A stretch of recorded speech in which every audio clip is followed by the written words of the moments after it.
America पहुंचे PM Modi, व्यापार से वीजा तक मोदी और ट्रंप के बीच इन मुद्दों पर हो सकती है बात। नमस्कार, मैं हूं रचना सिमवाल। अमेरिका के राष्ट्रपति डोनाल्ड ट्रंप और भारत के प्रधानमंत्री नरेंद्र मोदी के बीच आज व्हाइट हाउस में मुलाकात होने वाली है। दरअसल प्रधानमंत्री नरेंद्र मोदी अमेरिका के दौरे पर हैं। वे गुरुवार तड़के अमेरिका पहुंचे। नरेंद्र मोदी उन ग्लोबल लीडर्स में शामिल हैं जिन्होंने ट्रंप को सबसे पहले राष्ट्रपति चुनाव में जीत पर बधाई दी थी। डोनाल्ड ट्रंप के पहले कार्यकाल के दौरान भारत और अमेरिका काफी करीब आए थे, लेकिन क्या दूसरा कार्यकाल में भी करीबी बढ़ेगी? सवाल ये भी है कि ट्रंप ने राष्ट्रपति बनने के बाद चीन, कनाडा और मेक्सिको जैसे देशों पर भारी भरकम टैरिफ थोपा, लेकिन भारत को अभी तक टैरिफ के दर्द से दूर रखा है। तो क्या वो प्रधानमंत्री मोदी से मुलाकात का इंतजार कर रहे थे? अगर आज की मुलाकात में दोनों देशों के बीच ट्रेड पर सहमति बन जाती है तो भारत टैरिफ से बच जाएगा। लेकिन क्या अगर दोनों देश अपनी जिद पर अड़े रहते हैं तो क्या आज से हम भारत और अमेरिका के बीच टैरिफ युद्ध शुरू होते देख पाएंगे? डिफेंस, ट्रेड, इन्वेस्टमेंट, एनर्जी और इमिग्रेशन जैसे कुछ मुद्दे हैं जिनकी कसौटी पर आज प्रधानमंत्री नरेंद्र मोदी और डोनाल्ड ट्रंप की दोस्ती की परीक्षा होने वाली है। आज की मुलाकात में भारत के लिए बहुत कुछ दांव पर लगा हुआ है। आज की मुलाकात तय करने वाली है कि अगले 4 सालों तक भारत और अमेरिका के बीच संबंध कैसे रहने वाले हैं, और आज की मुलाकात से ही तय होगा कि अगले 4 सालों तक ग्लोबल पॉलिटिक्स की दिशा क्या होने वाली है। भारत अमेरिका के बीच ट्रेड और टैरिफ पर काफी विवाद चल रहा है। जी हां, यहां सबसे पहले ये जान लेना चाहिए कि ट्रेड को लेकर भारत ने पिछले कुछ सालों से काफी सख्त रवैया अपना रखा है। भारत मेक इन इंडिया को आगे रखता है। भारत में मैन्युफैक्चरिंग बढ़ाना मोदी सरकार का मुख्य मकसद है। ट्रंप के पिछले कार्यकाल के दौरान भी भारत ट्रेड और टैरिफ के मुद्दे पर झुका नहीं था। भारत और अमेरिका के बीच साल 2023-24 में दो तरफा कारोबार 118 अरब डॉलर तक पहुंच गया। अमेरिका भारत का सबसे बड़ा बिजनेस पार्टनर बन गया है। अमेरिका के बाद चीन का स्थान आता है। अमेरिका उन चुनिंदा देशों में शामिल है जिससे भारत सामान खरीदता कम है और बेचता ज्यादा है, और डोनाल्ड ट्रंप को यही बात चुभती रहती है। ट्रंप इस बात का जिक्र कई बार भी कर चुके हैं। भारत अमेरिका से जितना सामान खरीदता है उसके मुकाबले 45.6 अरब डॉलर ज्यादा सामान बेचता है। वहीं मोदी के अमेरिका दौरे से पहले एल्यूमीनियम और स्टील के इंपोर्ट पर 25% टैरिफ लगाकर डोनाल्ड ट्रंप भारत को संदेश दे चुके हैं कि वो कोई नरमी नहीं बरतने वाले। इसका असर भारत पर पड़ेगा और देश में स्टील की डंपिंग को लेकर चिंताएं गहरी हो गई हैं।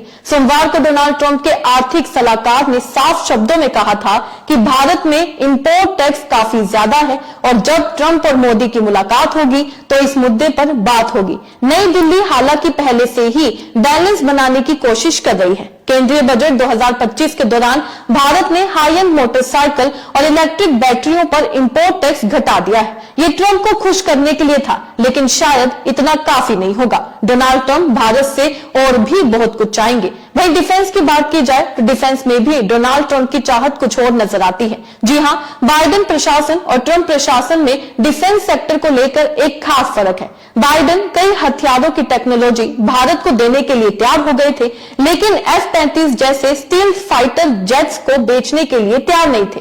डोनाल्ड ट्रंप के साथ इसका उल्टा है। ट्रंप प्रशासन कोई भी हथियार बेचने से नहीं कतराएगा, लेकिन टेक्नोलॉजी ट्रांसफर और मेक इन इंडिया की शर्त पर तैयार नहीं करेगा। ट्रंप कहेंगे कि आप अमेरिका में बने हथियार खरीदें, जबकि भारत अब वही रक्षा सौदे करता है जिसमें मेक इन इंडिया और टेक्नोलॉजी ट्रांसफर शामिल होगा। यानी डिफेंस सेक्टर में भी भारत और अमेरिका अब एक मेज पर नहीं है। डोनाल्ड ट्रंप ने जब पिछले महीने नरेंद्र मोदी से फोन पर बात की थी तो उन्होंने भारत पर अमेरिकी फाइटर जेट, ड्रोन और बख्तरबंद वाहनों को खरीदने का दबाव बनाया था। ट्रंप चाहते हैं कि भारत F-35 फाइटर जेट खरीदे, लेकिन भारत की दिलचस्पी फ्रांसीसी राफेल में है। राफेल के साथ भारत को टेक्नोलॉजी ट्रांसफर की सुविधा हासिल होगी।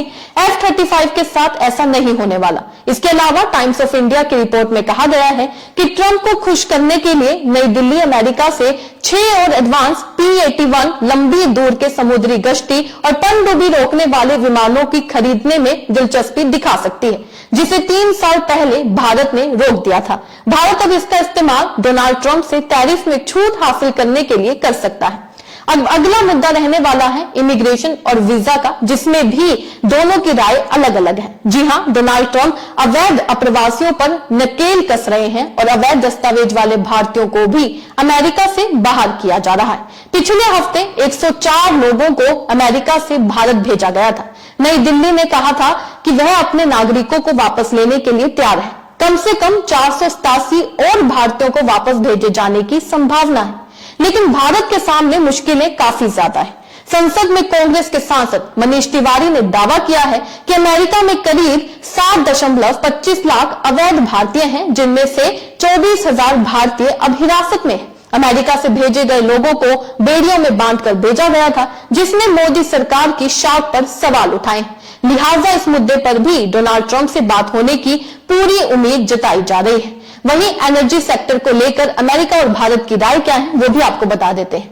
एनर्जी सेक्टर पर भारत और अमेरिका एक टेबल पर नजर आते हैं। दोनों देशों के एजेंडों में परमाणु ऊर्जा पर बातचीत टॉप एजेंडे में शामिल है, लेकिन अमेरिका इस बात के लिए भारत पर प्रेशर बना सकता है कि नई दिल्ली ज्यादा मात्रा में तेल और गैस अमेरिका से खरीदे। 2021 तक भारत को तेल का सबसे बड़ा एक्सपोर्टर अमेरिका था, लेकिन रूस यूक्रेन युद्ध ने तेल बाजारों को पूरी तरह से बदल दिया। अब भारत सबसे ज्यादा तेल रूस से खरीदता है। रूसी तेल भारत को डिस्काउंट पर मिलता है, जिससे मोदी सरकार को भारत में तेल की कीमतों को बैलेंस रखने में मदद मिलती है।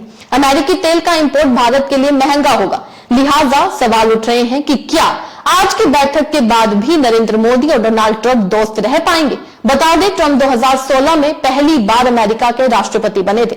इसके एक साल बाद वॉशिंगटन में पीएम मोदी से उनकी मुलाकात हुई थी।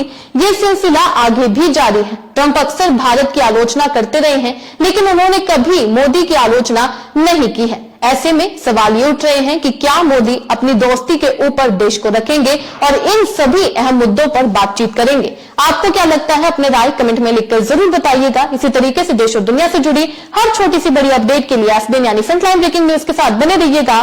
धन्यवाद।